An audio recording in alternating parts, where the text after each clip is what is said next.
It is a review of Patang. 2 hours 40 minutes run time తో present ఇప్పుడు ఓటీటీలో తెలుగులో స్ట్రీమింగ్ అవుతుంది. ఇంక మూవీ చూసాక నాకు ఎలా అనిపించింది, నచ్చిందా లేదా, ఈ వీకెండ్ కి మూవీ చూడొచ్చా లేదా, ఈ విషయాలను తెలుసుకోవాలంటే ఏంటి వీడియోకి లైక్ చేసి ఛానల్ అయితే సబ్స్క్రైబ్ చేసుకోండి. ఈ మూవీ బేసిక్ స్టోరీ లైన్ వచ్చేసరికి హీరోయిన్ అయితే ఇద్దరు లవ్ చేస్తుంది. ఆ తర్వాత వాళ్ళిద్దరిలో ఎవరిని ఫైనల్ గా లవ్ చేసింది, అసలు ఈ పతంగ్ అనే కాన్సెప్ట్ ఏంటి అనే విషయాలు తెలియాలంటే ఇంక ఈ మూవీని అయితే చూడాల్సిందే. మూవీ అయితే నాకైతే అంతలా ఇంట్రెస్టింగ్ ఏమనిపించలేదు. కొన్ని సీన్స్ అయితే బాగున్నాయి, కొన్ని సీన్స్ లో మంచి ఎంగేజింగ్ గా ఎంటర్టైన్ చేస్తుంది. కానీ ఓవరాల్ గా మూవీ అయితే ఎమోషనల్ గా కానీ మంచి ఎంటర్టైన్మెంట్ వైజ్ గా అయితే మూవీ అయితే నాకైతే అంతగా కనెక్ట్ అవ్వలేదు. మూవీ అయితే నాకు జస్ట్ అని యావరేజ్ అనిపించింది.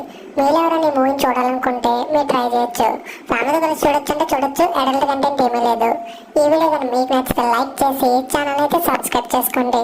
మీ ఫ్రెండ్స్ అండ్ ఫ్యామిలీ మెంబర్స్ కి మన వీడియోస్ అయితే షేర్ చేయండి.